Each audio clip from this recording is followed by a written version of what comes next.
Hey, hello everyone. Good morning. My name is Asim Haldar and I welcome you all to my channel Molecular Magic. So in this video हम लोग देखेंगे question number 61 to 75. तो I hope आप लोगों ने last जितने भी video आया होगा वो देख लिया. तो स्टार्ट करते हैं क्वेश्चन नंबर 61 से. 61 पे देखो क्या पूछा है. Some pair of ions are given. तो कुछ हमें आयन पेयर दिया हुआ है, उनमें बोलना क्या है. In which pair the first ion is more stable then second. अब मतलब जो पहला वाला है वो ज्यादा स्टेबल होंगे एज कम्पेयर टू सेकेंड. देख लेते हैं, है ना. देखो फर्स्ट इसमें बात करूं, इनमें देखो टोटल अल्फा एच है, मतलब कितने हैं टोटल 6 अल्फा एच है. इसकी मैं बात करूं इस तरफ देखो सी अल्फा एच है प्लस, या ये प्लस एम से भी ये स्टेबलाइज कर सकते हैं, मतलब ये हो गया ये से. तो स्टेबिलिटी की बात करूं तो इसकी तो ज्यादा हो गई. अब क्वेश्चन में तो फर्स्ट का पूछा है, मतलब ये ऑप्शन तो नहीं होगा. फिर बी की बात करूं, देखो बी में देखो क्या है. इनमें टोटल हाइपर कॉन्जुगेटिव हाइड्रोजन कितने हैं, टोटल 5 है ना. यहाँ 3 और यहाँ 2. फिर इसकी बात करूं, इनमें देखो 1 1 अल्फा हाइड्रोजन. तो इसमें फॉर्मर का ज्यादा होंगे, मतलब ये ऑप्शन सही है. फिर मैं सी की बात करूं, देखो इनमें एक ही हाइपर कॉन्जुगेटिव अल्फा हाइड्रोजन है. और इसकी मैं बात करूं, ये रेजोनेंस कर सकते हैं, ऐसे रेजोनेटिंग स्ट्रक्चर हो सकता है इसका, राइट. तो ये ऐसे होगा, ये पॉजिटिव बनेगा. तो ऐसे रेजोनेटिंग स्ट्रक्चर है, मतलब इसमें ये तो ज्यादा होगा. फिर मैं डी की बात करूं, डी में देखो टोटल ये था 3 होगा. तो टोटल देखो 3 प्लस 3 6 1 7 7 अल्फा एच. और मैं फिर इसकी बात करूं, इनमें देखो टोटल 6 अल्फा एच प्लस ये प्लस एम, मतलब इसमें तो इसकी ज्यादा हो गई. तो ऑप्शन बी रहेगा सही, है ना, बाकी गलत होंगे. चलो नेक्स्ट क्वेश्चन पे चलते हैं. इनमें क्या पूछा है, इनमें सेम हमें कुछ पेयर गिवन है, उसमें बोलना है the first compound has higher boiling point than second. मतलब प्रीवियस का जो बॉइलिंग पॉइंट हायर होनी चाहिए. तो बॉइलिंग पॉइंट कैसे डिसाइड करते हैं वो हमने पहले ही देख लिया लास्ट वाले वीडियो में. तो मैं सजेस्ट करूंगा कि एक बार वो जाकर देख लो, तो अच्छे से समझ में भी आ जाएगा. ठीक है, देखो ऑप्शन ए की बात करूं, ए में क्या है, dipole dipole interaction, dipole dipole interaction, है ना. ये इसमें नेगेटिव और इनमें पॉजिटिव, तो ये डाइपोल बना, तो डाइपोल डाइपोल इंटरेक्शन. और इसकी मैं बात करूं, इनमें क्या है, हाइड्रोजन बॉन्डिंग. तो हाइड्रोजन बॉन्डिंग स्ट्रांग होता है ना, तो हाइड्रोजन बॉन्डिंग मतलब इसका ज्यादा होंगे, तो ये तो ऑप्शन नहीं हो सकता. फिर मैं बी की बात करूं, देखो इनमें देखो 4 कार्बन है और इनमें 3 कार्बन है, मतलब इसका मॉलिक्यूलर वेट तो इसकी ज्यादा है, मतलब बॉइलिंग पॉइंट भी इसका ज्यादा होंगे. क्वेश्चन में तो वही पूछा है ना, first compound higher boiling point, तो ऑप्शन बी हो जाएगा सही. अब सी की भी बात कर लेते हैं. देखो सी में क्या है, सी में देखो सी में है नॉर्मल हाइड्रोकार्बन बॉन्ड. इनमें हम देखेंगे वैंडरवाल इंटरेक्शन, वैंडरवाल, एक सेकेंड, ये सिंगल ए होगा, वैंडर वाल फोर्स ऑफ अट्रैक्शन. और इनमें देखो अल्कोहल है, मतलब हाइड्रोजन बॉन्डिंग. तो हाइड्रोजन बॉन्डिंग तो काफी स्ट्रांग होता है एज कम्पेयर टू वैंडरवाल, ये इसका ये हो जाएगा. और मैं डी की बात करूं तो इनमें देखो, इनमें सिमिलरली हाइड्रोकार्बन है, मतलब इनमें भी वैंडरवाल लगने वाला है. और इनमें डाइपोल डाइपोल लगेगा, क्योंकि ये ऐसे तो इसमें होगा dipole dipole interaction, dipole dipole interaction. तो इनमें भी इसका ज्यादा होगा, तो ऑप्शन बी रहेगा सही आंसर. ठीक है, समझ आया. चलो नेक्स्ट पे चलते हैं. फिर क्वेश्चन नंबर 63 में क्या बोला है, which of the alcohol has least stable least soluble in water. तो सॉल्युबल में लीस्ट सॉल्युबिलिटी इन वाटर अगर लीस्ट हो, मतलब नंबर ऑफ कार्बन क्या होंगे, नंबर ऑफ कार्बन मोर होंगे. तो इथानॉल की बात करूं, हमें पता है इथानॉल में 2 कार्बन होता है. फिर मैं प्रोपानॉल की बात करूं, इनमें 3 कार्बन होता है. ब्यूटानॉल की मैं बात करूं, इनमें कितने कार्बन होते हैं, 4 होता है. और पेंटानॉल में 5 कार्बन होता है. तो 5 आंसर हो जाएंगे ना, 5 होंगे लिस्ट सॉल्युबल इन वाटर. ठीक है, समझ आया. चलो नेक्स्ट पे चलते हैं. इन पे क्या बोला है, देखो which of the following alcohol is expected to have lowest pK value. अब लोएस्ट पीके वैल्यू मतलब हमें पता है, लोएस्ट पीके वैल्यू मतलब हाईएस्ट, और you can say stronger acid, strongest acid, है ना, स्ट्रॉन्गेस्ट एसिड. तो इनमें बेसिकली हमें स्ट्रॉन्गेस्ट एसिड कौन सी है वही ढूंढना है. फर्स्ट तो इथानॉल की बात करते हैं, इथानॉल की स्ट्रक्चर ये होता है. वन प्रोपानॉल की बात करूं तो वन प्रोपानॉल की स्ट्रक्चर ये ऐसे होंगे, प्रोपानॉल.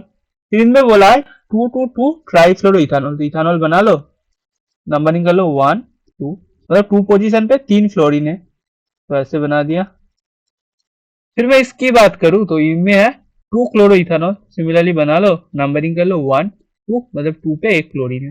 अब देखो हमें पता है ना कि एसिडिटी जो होता है वो डायरेक्टली प्रोपोर्शनल टू होता है इलेक्ट्रॉन विथड्रॉइंग ग्रुप के और inversely proportional two electron donating group के। ठीक है, तो ऐसे हम याद रख सकते हैं इसको। तो इसमें डायरेक्ट मैथमेटिकल में मत जाना, मैं पहले ही बताया लास्ट वाले जितने भी वीडियो था उसमें भी मैं बताया था, इसको जस्ट याद कर लो। तो देखो इनमें डोनेटिंग ग्रुप है, इनकी मैं बात करूं इनमें भी डोनेटिंग ग्रुप है, लेकिन मैं इसकी बात करूं, ये देखो फ्लोरीन है, अपने तरफ इलेक्ट्रॉन पूल करेंगे, मतलब माइनस आई से इलेक्ट्रॉन अपने तरफ पूल करेगा, मतलब ये सबसे स्ट्रांग बनाएगा। और इसमें देखो क्लोरीन है होगी एक है और इनमें 3 फ्लोरीन है, तो सबसे ज्यादा एसिडिक कौन होगा?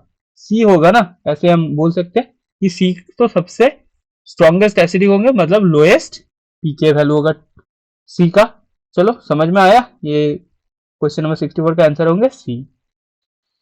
अब क्वेश्चन नंबर 65 की बात करूं, इनमें देखो क्या बोला है, which of the following alkane is most stable। अब मोस्ट स्टेबल एल्केन हमें अगर देखना है ना, तो हम देखेंगे कितने hyper conjugate in the number of hyper conjugative structure, hyper conjugative structure. तो हाइपर कॉन्जुगेटिव स्ट्रक्चर जितना ज्यादा बनेगा वो एल्केन उतना ज्यादा स्टेबल होंगे। तो बेसिकली हमें number of hyperconjugative hydrogen ही देखना है। तो इनकी मैं बात करूं, इनमें देखो एक है 1 अल्फा। मैं इसकी बात करूं, इसके पास है 2 और इसके पास है जैसे 2, मतलब इनमें है 4 अल्फा। फिर मैं सी की बात करूं, सी में देखो इनमें एक ही है ऐसे तो। और मैं डी की बात करूं, डी में देखो यहाँ है 3, ये हो गया 3, इसमें भी सिमिलरली 3 होगा, इसमें भी 2 होगा, मतलब 3 3 6 2 8, टोटल कितना हुआ 8 अल्फा। तो सबसे ज्यादा हाइपर कॉन्जुगेटिव हाइड्रोजन डी में है ना, तो डी हो जाएगा आंसर। ठीक है, चलो नेक्स्ट पे चलते हैं। क्वेश्चन नंबर 66 में क्या बोला है, the bond x is made by the overlap of which type of hybrid orbital. तो ये वाला जो बॉन्ड है ये कैसे बना होगा वही हमें देखना है, मतलब इस वाले कार्बन से बना है और इस वाले कार्बन से, तो इनका हाइब्रिडाइजेशन देखना है। ठीक है, हाइब्रिडाइजेशन निकालना कैसे हमें पता है। तो इनमें देखो कितना सिग्मा बॉन्ड है, ये हो गया एक सिग्मा बॉन्ड, फिर ये हो गया एक सिग्मा बॉन्ड और ये एक सिग्मा बॉन्ड, मतलब 3 हो टोटल। टोटल 3 का मतलब क्या होगा sp2। ऑप्शन देखो इसे खत्म हो जाता है ना, ये भी खत्म हो गया, ये भी खत्म हो गया। इनमें तो एक sp2 है लेकिन इसकी भी निकाल लेते हैं। देखो इनकी मैं बात करूं तो इनमें देखो ये एक हो गया 2 और 3 और एक हाइड्रोजन भी तो है, तो टोटल 4 हो गया। 4 का मतलब क्या होगा sp3, तो ये गलत हो गया। फिर देखो इनमें sp2 sp3, तो ऑप्शन सी हो जाएगा ना सही, तो नॉन ऑफ दिस तो नहीं होगा, तो ऑप्शन सी हो जाएगा सही। अब क्वेश्चन नंबर 67 की बात करते हैं। इनमें क्या बोला है, increasing order of acidic strain. तो हमें बेसिकली पता है कि इंक्रीजिंग ऑर्डर ऑफ एसिडिटी निकालना है, मतलब हमें क्या करना है, इलेक्ट्रॉन डोनेटिंग और विथड्रॉइंग ग्रुप ही देखना है बेसिकली। तो इनकी मैं बात करूं, ये प्लस आई से इलेक्ट्रॉन दे सकता है। इनकी मैं बात करूं, ये माइनस आई से इलेक्ट्रॉन अपने तरफ पूल करेगा, मतलब इलेक्ट्रॉन विथड्रॉइंग ग्रुप होगा। इनकी मैं बात करूं, ये प्लस एम से इलेक्ट्रॉन देगा और इनमें देखो ऐसा कोई सब्सटीट्यूट नहीं है, तो सबसे ज्यादा एसिडिक कौन होगा? सबसे ज्यादा एसिडिक होगा ना 2। फिर कोई डोनेटिंग भी नहीं है, विथड्रॉइंग भी नहीं है, तो उसके बाद आएंगे 4। और इन दोनों में तो डोनेटिंग है, मतलब इनकी स्ट्रेन की बात करूं, इनमें प्लस आई और इनमें एम, तो सब 4 के बाद कौन आएगा 1 और सबसे पीछे कौन आएगा 3। तो ऑप्शन देखो ए में ही है ना, ऐसे 2 4 1 3, तो ऑप्शन ए हो जाएगा सही। तो ऐसे करके हम सॉल्व करेंगे।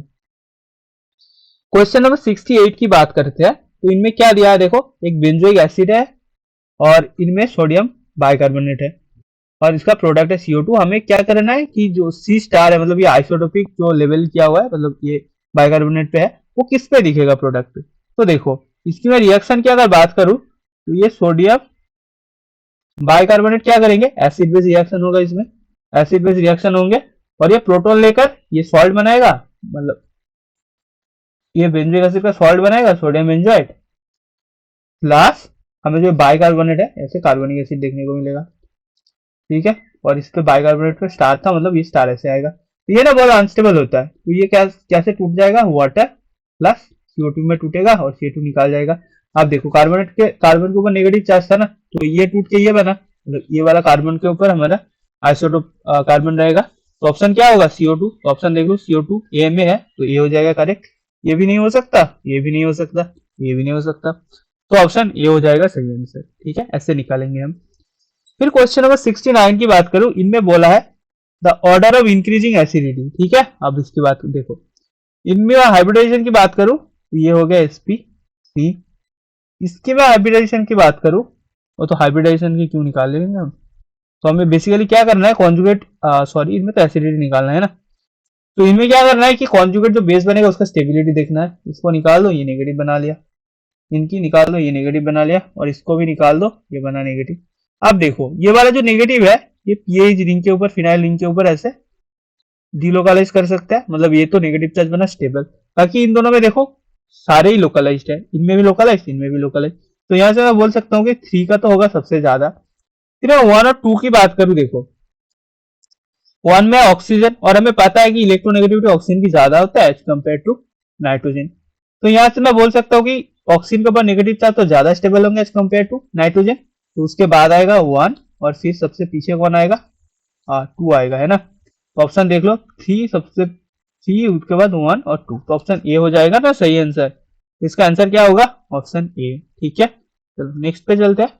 इनमें क्या बोला है, which compound has highest pKa। अब हाईएस्ट वैल्यू ऑफ pKa मतलब lowest acidic, right, lowest acidic. तो इनकी मैं बात करूं, देखो ऑप्शन ए की मैं बात करूं, ये है अल्फा बीटा। तो बीटा पोजीशन पे एक Cl है, Cl क्या करेंगे, माइनस आई से अपने तरफ इलेक्ट्रॉन पुल करेगा। इसकी मैं बात करूं, इनमें CH3 है, तो ये तो प्लस आई से इलेक्ट्रॉन देगा, मतलब ये तो लेस एसिडिक बनाएगा, लेस एसिडिक बनाएगा, राइट। इसकी मैं बात करूं, इनमें भी देखो इलेक्ट्रॉन विथड्रॉइंग ग्रुप है, माइनस आई से इलेक्ट्रॉन पुल करेगा।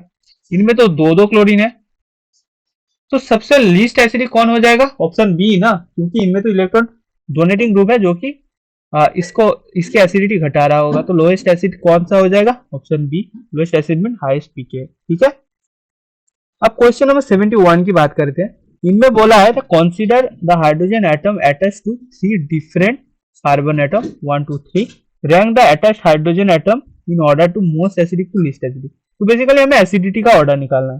तो पहले ना मैं क्या करूंगा, कॉन्जुगेट बेस निकाल लेता हूँ अलग अलग से। पहले मैं निकाला ये 1, ये ऐसे निकाल दिया, तो ये बनेगा यहाँ नेगेटिव, तो ये निकाल लेते हैं, स्ट्रक्चर ड्रॉ करते हैं, ये ऐसे ऐसे, ये ऐसे हो गया, मतलब ये नेगेटिव बना। फिर मैं अगर 2 को निकालूं, देखो H2 प्लस को निकाल दिया, तो इसकी स्ट्रक्चर कैसे बनेगा, ये ऐसे ऐसे, ये ऐसे था, एक सेकेंड, ये ऐसे हो गया। इसको ना अच्छे से ड्रॉ करता हूँ, देखो ये ऐसे हो गया और नेगेटिव बना यहाँ। फिर मैं 3 की बात करूं, 3 में देखो ये पॉजिटिव हो गया, राइट, ये ऐसे ऐसे ऐसे ऐसे। देखो इसकी मैं बात करूं, ये एक तरफ है स्टेबल, इसकी मैं बात करूं, ये दोनों तरफ है स्टेबल, मतलब ये तो सबसे ज्यादा एसिडिक होंगे। तो 2 क्या होगा सबसे ज्यादा, फिर 1, और मैं उसके बाद आता हूँ 3 पे। देखो इसमें ये नेगेटिव है, और इसमें देखो एक ही स्टेबिलिटी है, इसमें 2 स्टेबिलिटी है, लेकिन इसमें कुछ ऐसा नहीं है। तो ये क्या करेंगे, ये सबसे अनस्टेबल होगा, तो सबसे ज्यादा एसिडिक कौन हो जाएगा, 2, फिर 1 और फिर। तो ऑप्शन देखो 2 सबसे ज्यादा, फिर 1 और 3, तो ऑप्शन नहीं। तो मैं एक चीज यहां से बता देता हूँ, इसको ना इरेज कर देता हूँ, ऑप्शन 2 हो जाएगा सर। देखो मैं 2 की अगर बात करूं, 2 में देखो क्या है कि दोनों तरफ इलेक्ट्रॉन विथड्रॉइंग ग्रुप है, वो भी स्ट्रॉन्ग वाला। तो ये बहुत ज्यादा स्टेबल होता है। पर एससी वाले जो मिथिलिन को, ये मिथिलिन है ना, इसको निकालने से पहले क्या था, ये मिथिलिन था। तो ऐसे वाले कंपाउंड को हम बोलेंगे active methylene compound, active methylene compound. और इसका एक्टिव मिथिलिन क्यों है, क्योंकि ये बहुत ज्यादा एसिडिक होता है। ये जो प्रोटोन होता है ये बहुत ज्यादा एसिडिक होता है, क्योंकि दोनों तरफ से इसको स्टेबिलिटी मिल रहा है। तो एक्टिव मिथिलिन कंपाउंड मतलब ऐसे कंपाउंड, देखो ये हो गया मिथिलिन ग्रुप, और इनके दोनों तरफ ना ऐसे इलेक्ट्रॉन विथड्रॉइंग ग्रुप होना चाहिए, स्ट्रॉन्ग इलेक्ट्रॉन विथड्रॉइंग ग्रुप। मतलब स्ट्रॉन्ग इलेक्ट्रॉन विथड्रॉइंग ग्रुप मतलब माइनस एम से ये नेगेटिव चार्ज को स्टेबल करा रहा होगा, मतलब ये माइनस एम से अगर स्टेबल करा है, इसको हम बोलेंगे एक्टिव मिथिलिन कंपाउंड। ये अगर देखने को मिले हम तो बोलेंगे ये एसिडिक है, बहुत एसिडिक होता है। ठीक है, तो ये होता है एक्टिव मिथिलिन कंपाउंड। चलो नेक्स्ट पे चलते हैं। क्वेश्चन नंबर 72 की मैं बात करूं, इनमें क्या बोला है, the decreasing order of acidic strength. ठीक है, एसिडिक स्ट्रेंथ का तो हमें क्या करना है, कॉन्जुगेट बेस निकाल लेना है। ये निकाल बना दिया, ये बना दिया, इसको निकाल के ये बना दिया। अब देखो ये बना ना एरोमेटिक, राइट। ये कैसा एरोमेटिक हमें पता है। ये क्या कर सकता है, ये एक का इलेक्ट्रॉन तो हम बोल सकते हैं ये एंटी एरोमेटिक है। लेकिन सिस्टम के पास अगर पॉसिबिलिटी हो वो एंटी एरोमेटिक बनना चाहेगा नॉन एरोमेटिक, तो डेफिनेटली वो नॉन एरोमेटिक बनेगा और ये नॉन प्लेनर होके नॉन एरोमेटिक बना लेते हैं, राइट। ये नॉन एरोमेटिक होता है, एंटी एरोमेटिक नहीं होता। फिर मैं जेड की बात करूं, ये भी होगा एरोमेटिक, एरोमेटिक। तो सबसे कम एसिडिक, सबसे लीस्ट एसिडिक कौन होगा, वाई होगा ना। फिर मैं एक्स और जेड की बात करूं, इनमें देखो दोनों में तो नेगेटिव चार्ज है, indeed they are stable, but दोनों में तो नेगेटिव चार्ज है। तो नेगेटिव चार्ज ये जो Cn है ये क्या करेगा, ये नेगेटिव चार्ज का अपने तरफ पूल करेंगे, ये सबसे ज्यादा स्टेबल बनेगा, एरोमेटिक प्लस ओवरऑल स्टेबिलिटी, मतलब जेड तो सबसे ज्यादा हो जाएगा, फिर आएगा एक्स, तो ये हो जाएगा ऑर्डर। अब देख लो कौन सा ऑप्शन सही है। ऑप्शन डी देखो, जेड फिर एक्स और वन, तो ऑप्शन डी हो जाएगा सही। अब चलो क्वेश्चन नंबर 73 की बात करूं, इनमें क्या बोला है, among the given pair which pair है second number is more acidic than first. तो बेसिकली हमें क्या करना है, जो सेकेंड जो कंपाउंड है वो ज्यादा एसिडिक है ऐसे बताना है, ठीक है। तो इनकी बात करूं, इसको मैं यहाँ से अगर निकाल दिया, ये बना नेगेटिव, ये देखो क्या कर सकता है, NO2 के ऊपर माइनस एम से स्टेबल हो सकता है, ऊपर से BR भी है, ये भी माइनस आई लगाएगा, ये तो ज्यादा स्टेबल होंगे as compare to this one. यहाँ पर कोई ऐसे इफेक्ट ही नहीं है, ऊपर से ये क्या करेगा, प्लस आई से ये डिस्टेबल करा अनस्टेबल करा रहा होगा। तो ऑप्शन ए में तो पहले वाला का ज्यादा है। फिर मैं बी की बात करूं, देखो ये है ना एक एक्टिव मिथिलीन कंपाउंड, ध्यान से देखो तो एक तरफ है CO ग्रुप, एक तरफ है साइनाइड ग्रुप, तो ये एक्टिव मिथिलीन कंपाउंड है। और इनमें देखो कोई ऐसा नहीं है एक्टिव मिथिलीन, तो ये एक ही तरफ ऐसे रेजोनेंस हो पाएगा, मतलब इसकी एसिडिटी ज्यादा होगी। फिर इसकी मैं बात करूं, इनको अगर यहाँ से निकाल दिया, तो ये देखो ये फिनाइल के ऊपर भी रेजोनेंस कर पाएगा, और रेजोनेंस करते हुए यहाँ बनेगा नेगेटिव चार्ज, नेगेटिव चार्ज इसके ऊपर स्टेबल होंगे। इसका रेजोनेंस थोड़ा गलत हो गया, ठीक है। तो इसको मैं ना बना देता हूँ फिर से, ये ऐसे रेजोनेंस करते हुए यहाँ आएगा नेगेटिव चार्ज, और ये ऐसे स्टेबल हो सकता है। फिर इनमें देखो ऐसा कुछ है ही नहीं, तो इनमें स्टेबिलिटी फैक्टर है, मतलब इसकी एसिडिटी ज्यादा होंगे, ये भी आंसर नहीं हो सकता, ये आंसर नहीं हो सकता, ये भी आंसर नहीं हो सकता, ये भी आंसर नहीं हो सकता। अब डी की मैं बात करूं, डी में देखो दोनों में फेनॉल है, लेकिन इसमें क्या है, CH3 क्या कर सकता है, प्लस आई से इलेक्ट्रॉन दे सकता है, मतलब ये तो एसिडिटी कम करा रहा होगा, और एज कम्पेयर टू फेनॉल तो इसमें सेकेंड का एसिडिटी ज्यादा होंगे, मतलब ऑप्शन डी हो जाएगा सही, ठीक है। चलो नेक्स्ट पे चलते हैं। इनमें क्या बोला है, which of the following underlined atom on the molecule shown below have sp hybridization। तो ना इसको मैं एक बार एक्सपांड करके लिख लेता हूँ। इसकी स्ट्रक्चर में अगर बनाऊं तो ये कार्बन के साथ जुड़ा है, ये कार्बन के साथ हाइड्रोजन है, CH3 है, और इनमें देखो दो कार्बन है, मतलब पक्का यहाँ एक कार्बन रहा होगा, तो ये होगा इसका स्ट्रक्चर। और इसकी निकालना है, इनमें देखो कितने, एक तो ये हो गया सिग्मा 1 कार्बन कार्बन के साथ, एक कार्बन हाइड्रोजन, ये कार्बन हाइड्रोजन, मतलब इसकी हाइब्रिडाइजेशन होंगे sp2। तो U तो आंसर कभी नहीं हो सकता, जहां जहां U है उसको हटा दो, ये इसमें है C में है तो हटा दो इसको। मैं V की बात करूं तो V की स्ट्रक्चर भी एक बार ड्रॉ कर लेते हैं। देखो ये मिडिल कार्बन हो गया, इसके साथ ये कार्बन है जिसके साथ दो हाइड्रोजन है, तो ऐसे है। फिर मैं इसकी बात करूं और एक कार्बन कनेक्टेड है, उसमें हाइड्रोजन और क्लोरीन है, तो ये ऐसे। तो देखो ये कार्बन का वैलेंसी फिल करते हैं, तो ऐसे ऐसे होंगे, और इसकी हमें हाइब्रिडाइजेशन निकालना है। तो इसकी मैं बात करूं, देखो ये कार्बन के साथ, ये कार्बन के साथ सिग्मा 1, ये कार्बन के साथ सिग्मा 1, मतलब 2 आया, 2 का मतलब sp। तो V का आंसर हो सकता है, ज्यादा V नहीं है उसको हटा दो, ये हट गया, B भी हट गया, मतलब D बचा, तो D हो जाएगा सही आंसर। तो हमें अभी तक क्या मिला, V मिला। अब X की बात करते हैं। देखो X में कुछ मेंशन नहीं है, क्योंकि ये तो जो कार्बन है वो सिमिलर है, तो इनकी मैं बात करूं, ये देखो कार्बन हाइड्रोजन के साथ और कार्बन कार्बन के साथ, तो टोटल 2 हो गया, 2 का मतलब हो गया sp। और फिर मैं Y की बात करूं तो ये भी हो गया सही। Y की बात करूं, Y में ऐसे है, एक हो गया कार्बन कार्बन के साथ, एक हो गया कार्बन नाइट्रोजन के साथ, मतलब 2 और sp, ठीक है। तो ऐसे करके हम डी को मार्क करेंगे सही, सही आंसर, राइट। नेक्स्ट पे चलते हैं। अच्छा एक बार देख लो, इनको भी हाइब्रिडाइजेशन निकाल लेते हैं ना, तो इनकी देखो ये ना है कार्बोकैटायन, ये है कार्बोकैटायन, राइट। तो कार्बोकैटायन देखते हैं हम क्या मार्क कर देंगे, sp2, ठीक है। और इनकी मैं बात करूं, ये क्या है, देखो ये कार्बन कार्बन इसमें CH3 CH3 है। फिर ये वाला कार्बन के साथ कनेक्टेड है नाइट्रोजन, नाइट्रोजन कर दिया, नाइट्रोजन के साथ NH2 है, तो इनका बैलेंस अगर फिल कर दिया ये हो गया। इस वाले नाइट्रोजन का हमें क्या निकालना है, हाइब्रिडाइजेशन। तो इनमें देखो एक तो हो गया नाइट्रोजन नाइट्रोजन के साथ सिंगल बॉन्ड, नाइट्रोजन कार्बन के साथ 2, और नाइट्रोजन के पास ना एक लोन पेयर होता है जो भी लोकलाइज्ड है, तो इनमें टोटल क्या हो गया 3, तो 3 का मतलब क्या हो गया sp2, तो ये भी आंसर नहीं हो सकता। ठीक है, ऐसे निकालेंगे हम हाइब्रिडाइजेशन।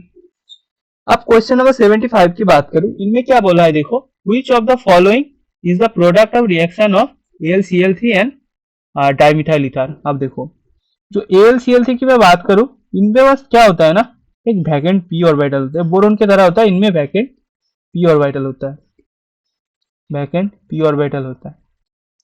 वैकेंट p ऑर्बिटल होने की वजह से ये क्या होता है, लुईस एसिड होता है। तो लुईस एसिड होने की वजह से कोई भी अगर ऐसे लोन पेयर बियरिंग स्पीसीज आए, ये क्या करेंगे उससे ना, ये लोन पेयर जो है ये ऐसे पी में डोनेट करता हुआ दिखेगा। तो अगर डोनेट कर दिया तो स्ट्रक्चर क्या देखने को मिलेंगे, एल्यूमिनियम के साथ ऑक्सीजन का बॉन्ड बना, ऐसे ऑक्सीजन लोन पेयर दिया अपना, तो ऑक्सीजन के ऊपर बनेगा पॉजिटिव, और ये इलेक्ट्रॉन लिया एक्स्ट्रा आया, मतलब इसके ऊपर बनेगा नेगेटिव, और जैसे पहले था उसको बना दो ऐसे। तो ऐसे हमें प्रोडक्ट देखने को मिलेंगे, इसको हम बोलते हैं adduct, Lewis acid base adduct. तो ऐसे प्रोडक्ट देखने को मिलेगा। अब ऑप्शन देख लो, इनमें क्लोरीन क्लोरीन क्लोरीन, तो ऑप्शन देख लो, इनमें देखो एल्यूमिनियम के साथ ऑक्सीजन का बॉन्ड बना, एल्यूमिनियम के ऊपर नेगेटिव, ऑक्सीजन के ऊपर पॉजिटिव, ये आंसर ना सही है। फिर बी की बात करूं, देखो इसमें चार्ज ही ऑपोजिट है, गलत हो गया। सी की मैं बात करूं, इनमें एक ही चार्ज है, मतलब दोनों में पॉजिटिव लगा रखा है, तो ये भी गलत हो गया। इनमें तो कार्बन के साथ ही बॉन्ड बना दिया, मतलब ये तो गलत ही हो गया, तो ऑप्शन डी भी खत्म हो गया। तो ऐसे करके हम ऑप्शन ए को मार्क करेंगे। ठीक है, सो यहाँ खत्म करते हैं आज का जो वीडियो है। आई होप आप लोगों को समझ में आया होगा, एंड मिलते हैं नेक्स्ट वीडियो में और नेक्स्ट क्वेश्चन 15 क्वेश्चन के साथ। आई होप आप लोगों को समझ में आ रहा होगा, और अगर कोई भी प्रॉब्लम आए तो वीडियो में बता देना। और मैं एक सीरीज से कर रहा हूँ देखो, तो अगर ये सीरीज आप लोगों को अच्छा लग रहा होगा तो किसी का शेयर भी कर सकते हो, और अगर अच्छा लगे तो कमेंट में भी बता सकते हो। ठीक है, चलो मिलते हैं नेक्स्ट वीडियो में, थैंक यू।